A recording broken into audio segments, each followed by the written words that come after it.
Vamos então aí para mais uma série nossa aí de introdução ao estudo da Bíblia. Agora nós vamos falar sobre a parte de estrutura da Bíblia que diz respeito ao Novo Testamento. Mas algumas coisas precisam ficar claras para nós. Se você for procurar na Bíblia hebraica o Novo Testamento, você não vai encontrar, porque não existe um Novo Testamento na Bíblia hebraica.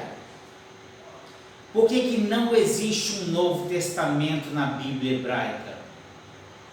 Porque os judeus não consideram que existe uma segunda aliança. Que a leitura que nós cristãos fazemos no Antigo Testamento é uma leitura que tende a ajustar-se ao Novo Testamento.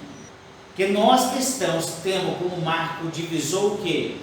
O nascimento de Jesus, que nós cremos e o consideramos como o Cristo, aquele Messias prometido no Antigo Testamento. A literatura do Novo Testamento é uma literatura cristã. Ela foi sendo desenvolvida ao longo de um século e meio, que teve várias etapas na sua elaboração e na sua efetivação enquanto literatura, que teve uma primeira etapa muito semelhante às etapas iniciais do Novo Testamento, que é a tradição oral. Não havia escritos do Novo Testamento até cerca de 20 anos depois da morte e ressurreição do Cristo. Esses 20 e poucos anos que correram, aparecem os primeiros documentos, mas são cartas paulinas, não são evangelhos. Os evangelhos vão surgir quase 40 anos depois da morte e ressurreição de Jesus Cristo. Vai surgir o primeiro evangelho, que é o Evangelho de Marcos. Então o Evangelho de Marcos é o evangelho mais antigo. Então teve um prazo longo, período longo de elaboração e de transição dos ditos de Jesus Cristo nas comunidades. Como é que essas coisas circularam nas comunidades? Circularam a partir da tradição oral. A diferença entre a tradição oral do Novo Testamento para a tradição oral no Antigo Testamento é que a tradição oral do Antigo Testamento durou séculos, o Novo Testamento durou décadas. É uma literatura muito diferente do Antigo Testamento, a literatura do Novo, porque nós vamos ver textos bem mais elaborados do que textos do Antigo Testamento. Nós estamos num estágio da evolução muito distante dos primeiros textos do Antigo Testamento. A linguagem é muito diferente, o conhecimento da humanidade já havia sido bastante evoluído, se considerando os primeiros materiais do Antigo Testamento. Então a diferença é notória na literatura, porque a linguagem ela evoluiu até lá. E nós temos uma influência muito grande do povo grego, movimento helenista, que conseguiu envolver a maioria dos povos do Oriente, tanto judeus quanto romanos.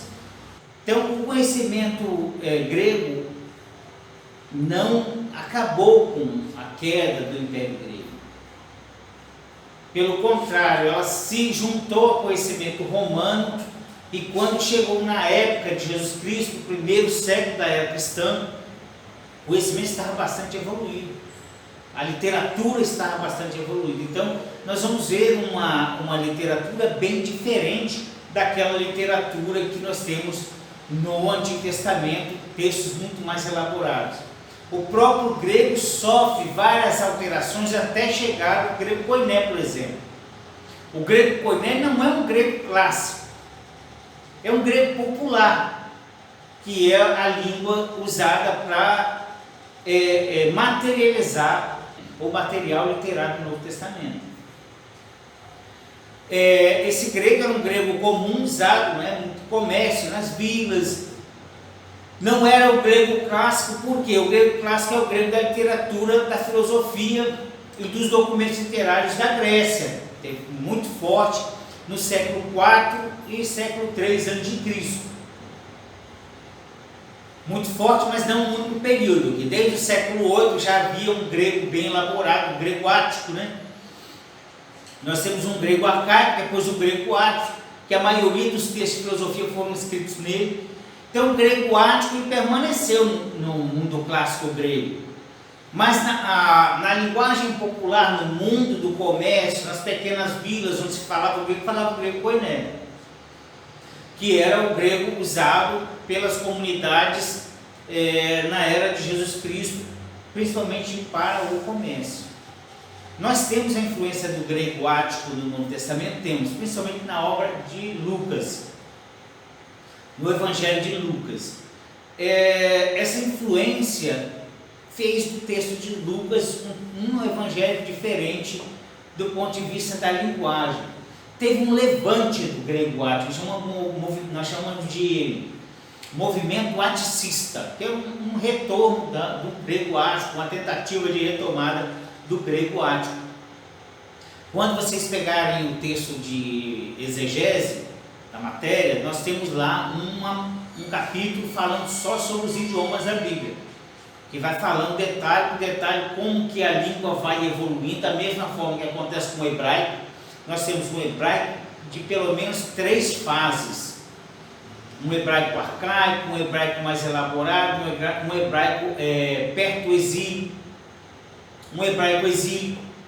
Então, nós vamos ver uma diferença, e essa diferença ela está no texto bíblico. Palavras que sofrem alterações ao longo do texto bíblico.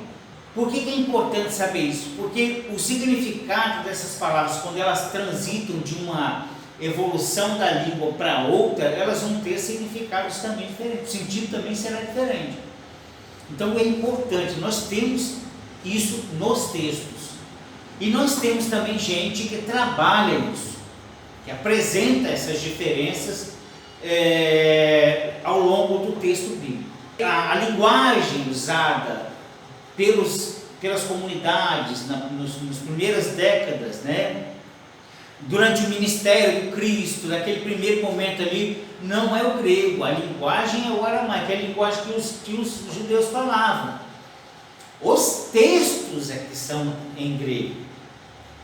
Porque muita gente, quando fala qual é a língua do Novo Testamento, aí é o grego. Não, o Novo Testamento é escrito, mas eles não falaram grego nas comunidades. E é importante considerar que nós não temos nenhuma versão do texto bíblico original, nem do Antigo Testamento, nem do Novo. Não há nenhum texto do Novo Testamento que tenha saído da mão de seus autores. Todos os textos que nós temos são cópias. E nós vamos falar de alguma dessas cópias que nós temos, que vão transitando de uma língua, de um grego que sai, por exemplo, do grego koiné, vai para o grego bizantino. Então há uma transição de línguas no Novo Testamento, e esses materiais eles são pesquisados quando você vai fazer a versão da Bíblia. Como é que nós trabalhamos normalmente o texto do Novo Testamento? Dividimos ela normalmente em evangelhos sinóticos e o evangelho de João, primeiras partes. Depois nós vemos o Atos dos Apóstolos, as cartas do Corpus Paulinos, e depois nós temos as cartas católicas, e nós temos também o texto do Apocalipse, que na tradição neoprotestante ou neopentecostal, na tradição neopentecostal, Apocalipse entra como profecia, o que não é considerado para especialistas. Apocalipse não é profecia, Apocalipse é Apocalipse, não é profecia, entenderam? É texto apocalíptico, semelhante ao que nós falamos do texto de Daniel. Aí nós temos os evangelhos sinóticos. Os evangelhos sinóticos são Mateus, Marcos e Lucas. São os evangelhos que nós consideramos sinóticos. Por que sinóticos? Aí nós vamos encontrar um monte de gente tentando dar explicações sobre evangelhos sinóticos. Qual a explicação que esse pessoal dá? Que eles têm o nome de sinótico porque são parecidos. Mas a explicação técnica não é essa. Porque o significado do termo sinótico é sinuosidade, quer dizer, sim, bem próximos, né? Essa é a ideia lá. Mas a explicação técnica não é essa. A explicação técnica para evangelhos sinóticos é a origem dos evangelhos. Ou seja, as suas fontes são as fontes que determinam que os evangelhos são sinóticos. Quais são as fontes dos evangelhos? Nós temos a fonte Marcos. Por que Marcos aparece como fonte? Por ser o evangelho mais antigo e todos os pesquisadores e estudiosos, técnicos e acadêmicos concordam entre si que Marcos serviu de fonte para Mateus e serviu de fonte para Lucas também. Ou seja, Marcos foi usado por Mateus e Marcos também foi usado por Lucas. Nós temos a fonte própria de Mateus, nós temos a fonte Q. Que fonte Q é essa? A fonte Q é uma fonte desconhecida. Q é Keller em alemão. O que quer dizer Keller? É fonte. É uma fonte não conhecida, usada por Mateus e também usada por Lucas. Mas nem Mateus usou Lucas e nem Lucas usou Mateus como fonte. Então, as fontes é que determinam essa semelhança entre os evangelhos. É a fonte, por isso eles são sinóticos. Essa fonte M é o quê? Essa fonte M é a fonte própria da comunidade de Mateus. E a fonte L é a fonte própria de Lucas. Ele tem uma fonte própria dele, que é o trabalho dele feito, da experiência da comunidade. Nós vamos explicar depois por que ao invés de nós falarmos o autor, a gente fala comunidade. Porque é muito pouco provável que esses textos tenham sido escritos todos por uma única pessoa. A gente tem mais ideia de escola por trás disso aqui do que autores. Ou seja, a comunidade onde Mateus era a referência para aquela comunidade, que ensinou lá, que orientou aquela comunidade. A mesma coisa Lucas. E a mesma coisa Marcos. Essa é a resposta técnica para você falar sobre evangelhos sinóticos. Fatos, por exemplo, que envolvem o texto de Marcos. Marcos tem um especialista, um alemão, Gertheisen. Tem um texto dele falando sobre a religião dos cristãos primitivos, que ele coloca uma observação interessante sobre o texto de Marcos. Que Marcos não tem uma única versão. Por exemplo, que Marcos tem uma versão trabalhada e que essa primeira versão tenha sido usada por Mateus. Depois, no segundo momento, Marcos aparece uma outra versão, um pouco mais elaborada, que tenha sido usado por Lucas ou pela comunidade lucana. Então, lembrando, nós temos uma fonte de Marcos, nós temos uma fonte M que corresponde a Mateus, nós temos uma fonte L que corresponde a Lucas, nós temos uma fonte Q que não foi identificada, que ela contribuiu tanto para Mateus como para Lucas. E nós temos o texto de Marcos, que é o texto mais antigo que serviu de fonte, tanto para um quanto para outro. É preciso entender que a intenção dos evangelhos não era necessariamente escrever história. Prestem atenção no que eu estou dizendo para vocês.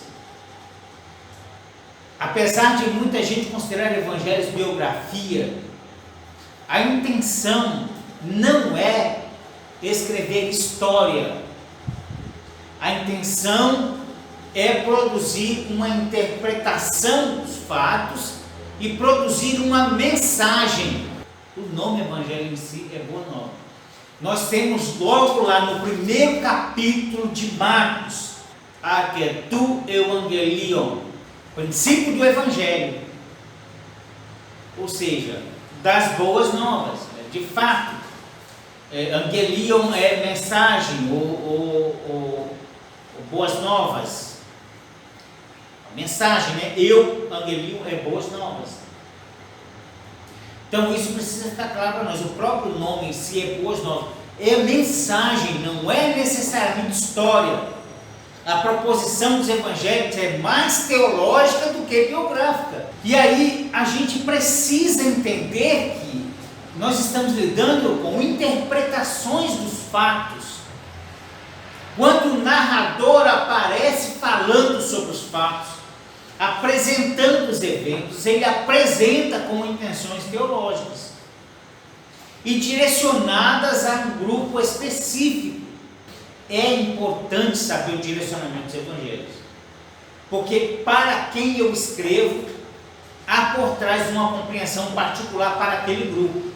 Aí a grande confusão que se faz enquanto vão interpretar os evangelhos. Que confusão é essa? É só porque eu tenho uma passagem que se repete no evangelho, a intenção seja a mesma. Você vai ver alguém falando na oração do Pai Nosso uma coisa e no outro evangelho falando outra. Um perdoa nossos pecados, outro perdoa nossas dívidas. É a mesma oração, é o mesmo fato, é o mesmo evento, mas não está dizendo a mesma coisa. Do ponto de vista de interpretação, não é a mesma coisa. O sentido e a proposta é outra. Então, cada comunidade, cada grupo para a qual o evangelho é direcionado, aquele grupo tem visão de mundo, tem experiência de vida diferente do outro grupo. Coisas que marcam essas pessoas não são as mesmas que marcam as outras. E quando você direciona um texto para lá, esse texto diz respeito à experiência delas. Quando você pegar um texto grego, você vai ver lá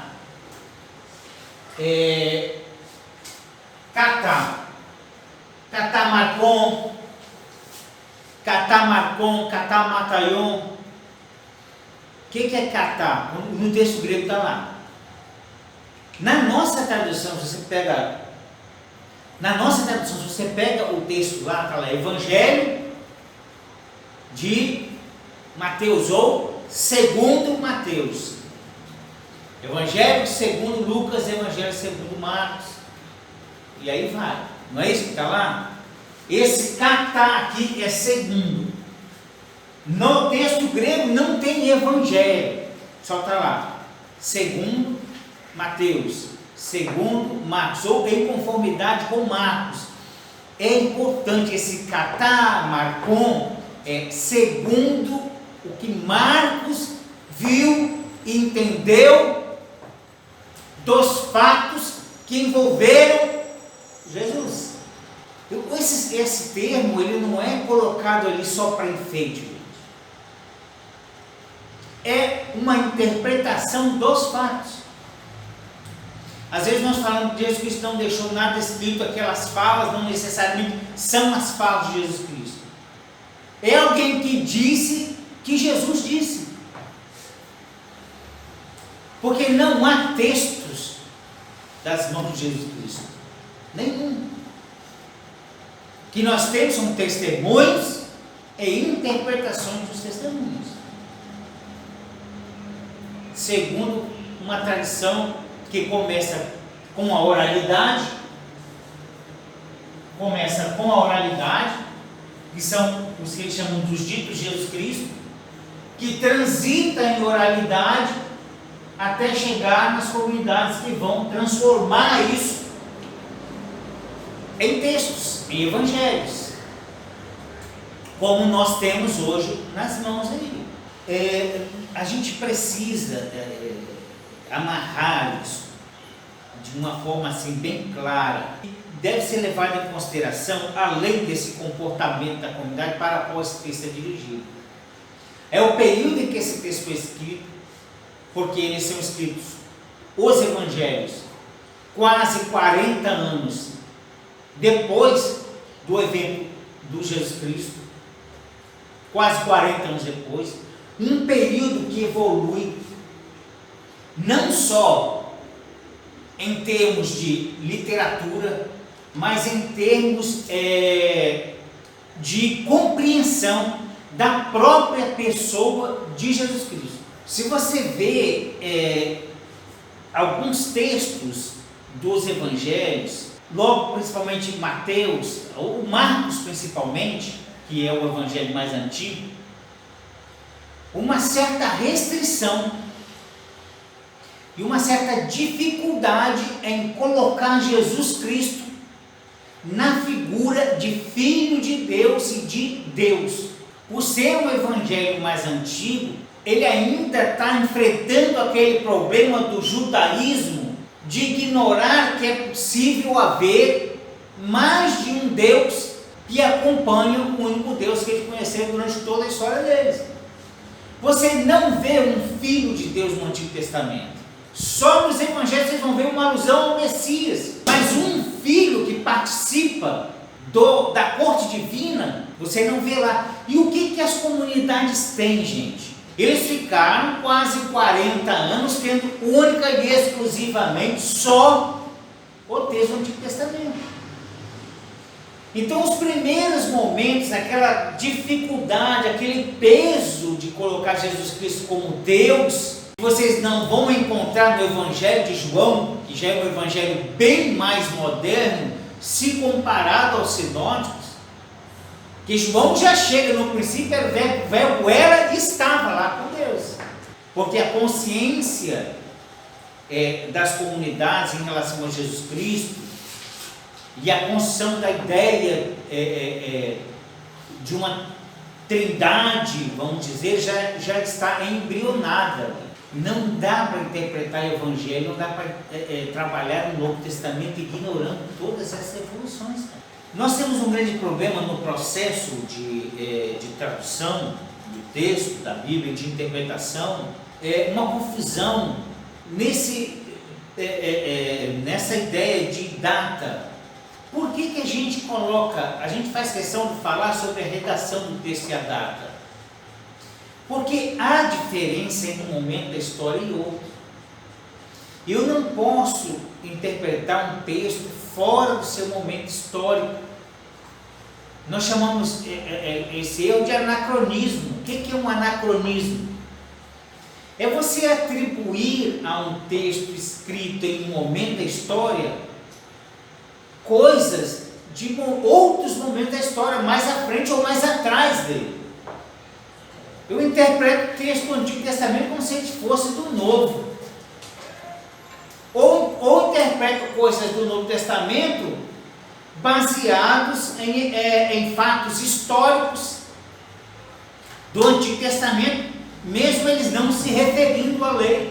Ou eu interpreto Jesus Cristo no Evangelho de João como se eu estivesse lendo o Evangelho de Marcos. É um período de mais de 50 anos de diferença. E essa diferença não é só... Você fala assim, mas 50 anos não muda nada, mas muda sim. Nesses 40, 50 anos de Jesus Cristo até o final do século, Jerusalém é destruída. O judaísmo se torna instituição religiosa. Escribas, rabinos começam a ser institucionalizados. Por exemplo, você vai ver gente chamando Jesus Cristo de rabi. Olha aqui, o rabino ele vira elemento da instituição judaica. E Jesus Cristo ele não era escriba, muito menos sacerdote. Embora fosse chamado de rabi ou mestre, esses nomes vão se tornar instituições depois dentro do judaísmo.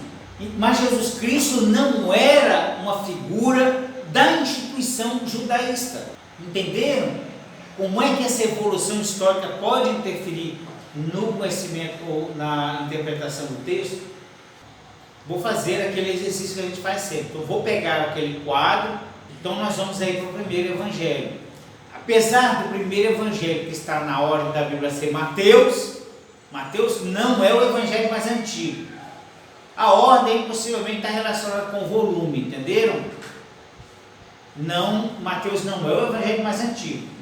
Nós vamos ver essas datas aí. Não está na ordem cronológica a divisão dos evangelhos. Tá bom? Então vamos ver aí o texto de Mateus. É o primeiro dos 4 evangelhos, embora não seja o mais antigo, como eu já havia dito a vocês. A autoria é atribuída pela tradição ao ex-publicano Mateus. O que nós estamos falando como tradição? É o que os apologetas e a igreja protestante consideram.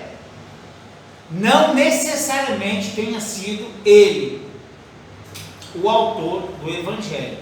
Obra de uma escola mateana. Seu conteúdo é formado pela combinação de 3 fontes. Material originário. Qual é o material originário? O próprio Mateus, ou a própria fonte de Mateus. Material extraído de Marcos e a fonte Q. Fonte Q é o material de desenvolvimento lógico que foram utilizados por Mateus e por Lucas, mas não se sabe ao certo de onde essa fonte veio. A época de sua composição é por volta dos anos 80 a 85. Então, olha só, vamos imaginar que a morte e a ressurreição de Jesus Cristo tem ocorrido entre 28 e 30. Então, são 50 a 55 anos de distância o Evangelho de Mateus. O lugar de composição é a Palestina, por isso que muitos vão colocar o Evangelho de Mateus destinado aos judeus.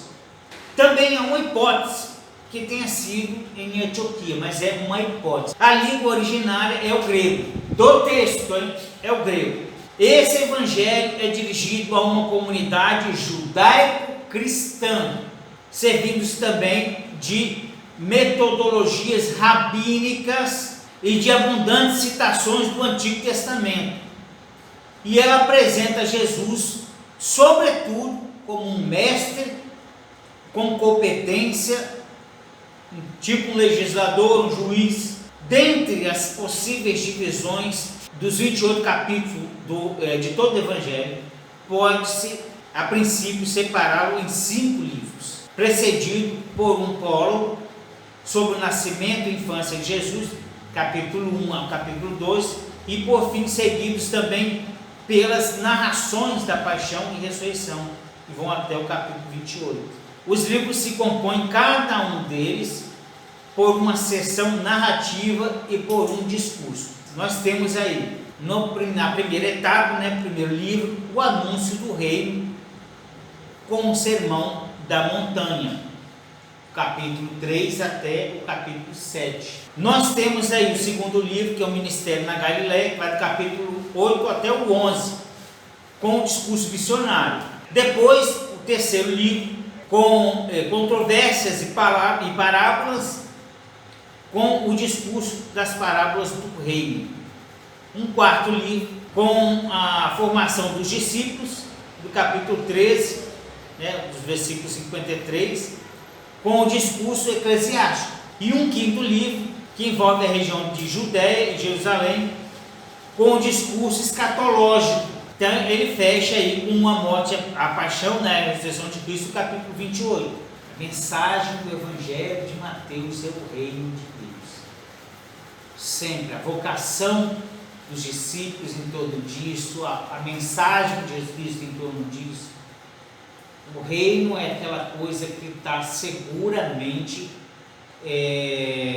movendo todo o contexto teológico do Evangelho de Mateus. Então vamos lá agora no Evangelho de Marcos. É o segundo, porém o mais antigo entre os evangelhos. Então o Evangelho de Marcos é o evangelho mais antigo. Veja bem, o que vocês precisam entender? Marcos é o evangelho mais antigo, mas ele não é o texto mais antigo do Novo Testamento. O texto mais antigo do Novo Testamento, que se tem em consideração hoje, 1 Tessalonicenses é o documento mais antigo do Novo Testamento. Foi escrito por 52, nós vamos ver essas datas depois lá. Então, Mateus, Marcos e Lucas, e dentro do sinótico estando Marcos com o mais antigo, não significa que é o mais antigo do Novo Testamento. É só o mais antigo dos evangelhos. Então é a primeira carta aos Tessalonicenses, que é por volta de 52 depois de Cristo, é que é o texto mais antigo. É importante, gente, considerar isso, tá? Quando nós chegamos na carta, nós vamos falar sobre isso. É atribuída sua autoria a João Marcos. Tradição atribui sua autoria a João Marcos, que dizem ser primo de Barnabé, discípulo de Pedro e amigo de Paulo. A coleta dos dados para a redação do texto é feita de fontes orais e escritas, principalmente fontes orais. Tá? A escritura ocorre entre os anos 76 e 70 depois de Cristo. Vocês observam aí que são quase 10 anos de diferença para o texto de Mateus. Foi escrito possivelmente em Roma e destinado aos cristãos de origem pagã. O texto é composto de 16 capítulos, então o texto de Marcos é um texto curto. Nos textos não há informações sobre Jesus antes de sua vida pública, embora as várias narrações ou grupos literários estejam ligados por pequenos ou grandes sumários, sem nenhuma estrutura de conjunto. O Evangelho de Marcos pode ser dividido em uma primeira parte que vai do capítulo 1 ao 9, sobre o ministério de Jesus Cristo na Galileia, uma segunda parte, capítulo 10 ao 15, sobre a viagem de Jesus a Jerusalém, na paixão e morte, e um capítulo final sobre o túmulo vazio e as aparições do ressuscitado. Então o texto de Marcos é um texto sucinto. Deixa eu esclarecer para vocês uma coisa aqui. Você está pregando e vivendo o Evangelho. Você tem as primeiras pessoas que estabeleceram um contato com a mensagem de Jesus Cristo e a pregação dos apóstolos. Não há textos. Não há textos. Pense na lógica por trás disso aqui. Não há textos. E aí, o que acontece? O número de pessoas que aceitam a mensagem começa a crescer. Com o passar dos anos, esse grupo começa a ficar grande. E ele começa também a se dissipar. Em função das perseguições que começam a se espalhar. Isso tende a ampliar. Por causa desse grupo que se espalha e prega.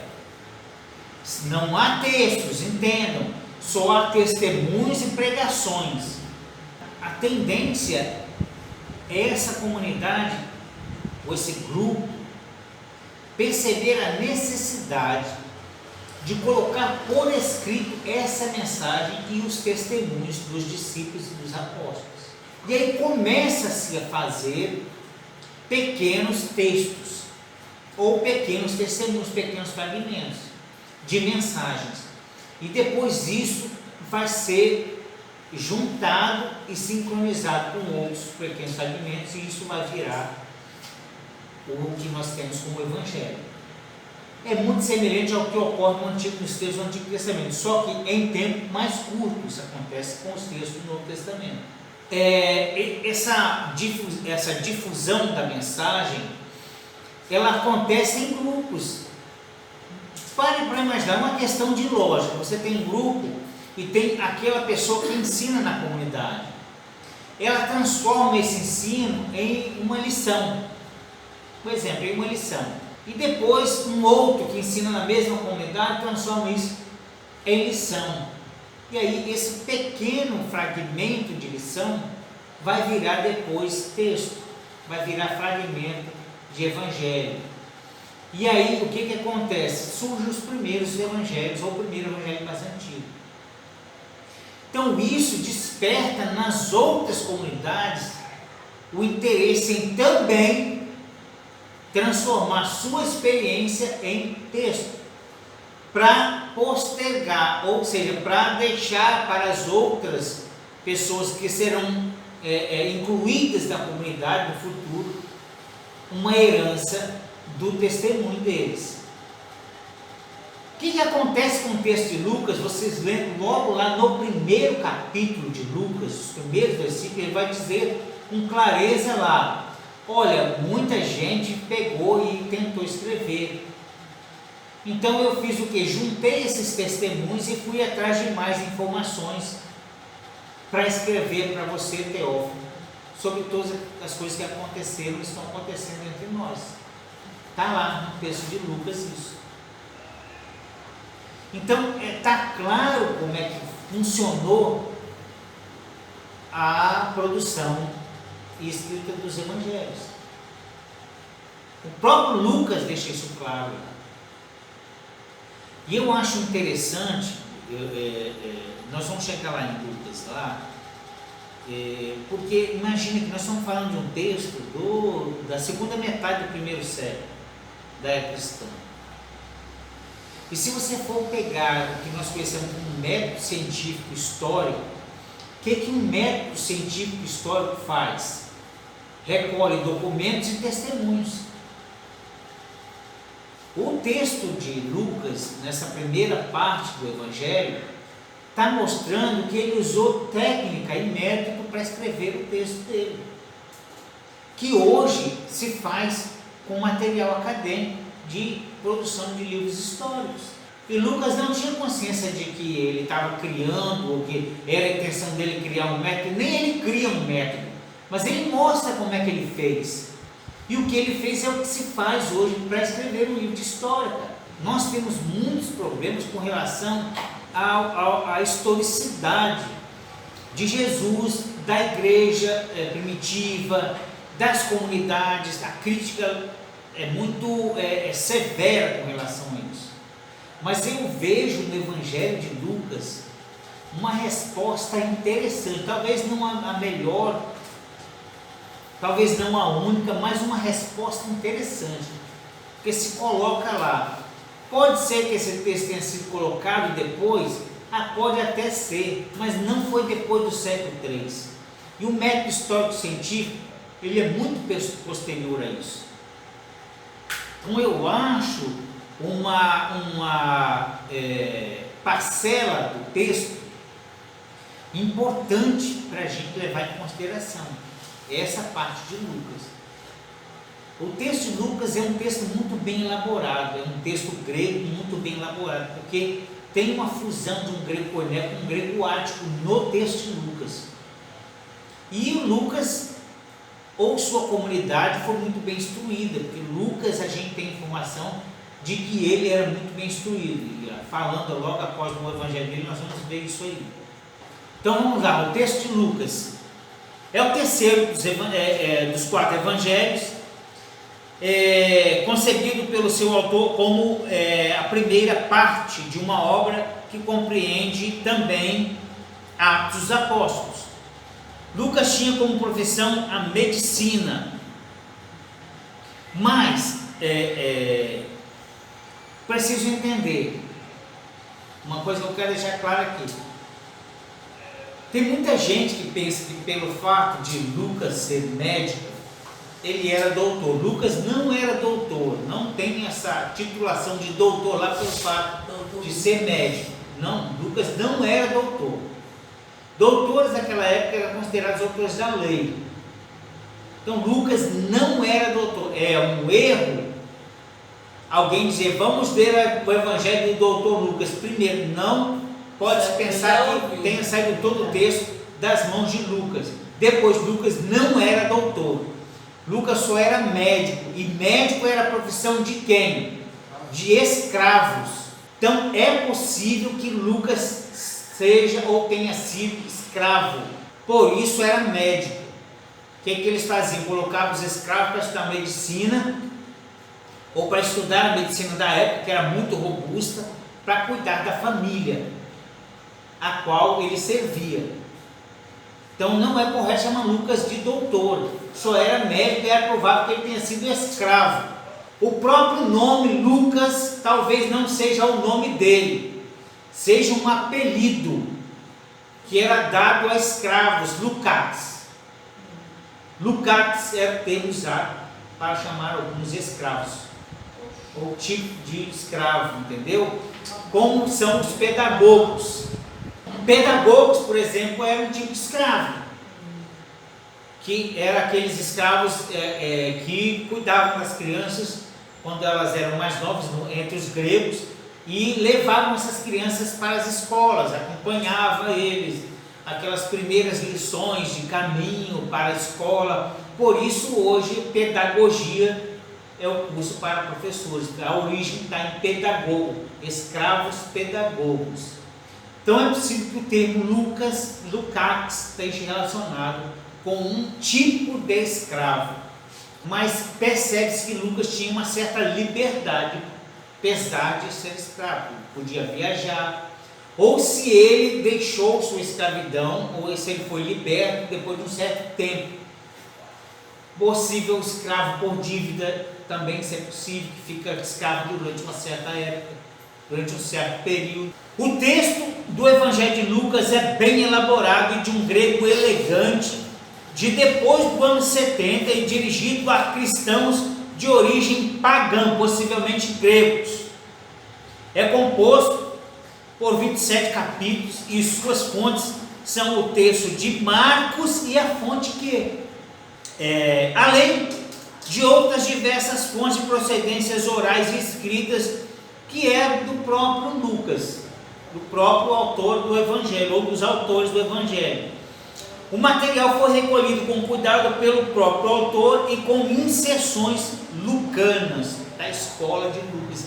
Pensam bem, a gente sempre fala a ideia de escola.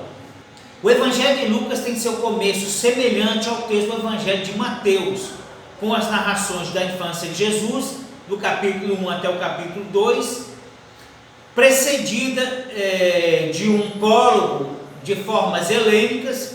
Depois segue com as pregações para o ministério, capítulo 3, do verso 4 até o 13. O ministério na Galiléia, do capítulo 4, versículo 14 até o 9:50. A viagem a Jerusalém, capítulo 9, versículo 51 até o 19:28. Com inserção lucana, o ministério em Jerusalém, do capítulo 19, 29 até o 21. A paixão, morte e ressurreição e ascensão de Jesus Cristo, capítulo 22 até o 24. Então a gente para aqui no Evangelho de Lucas. No nosso próximo ponto a gente continua falando do Evangelho de João e a gente deve entrar já falando de Atos e possivelmente já algumas cartas. Um grande abraço a todos, até mais ver.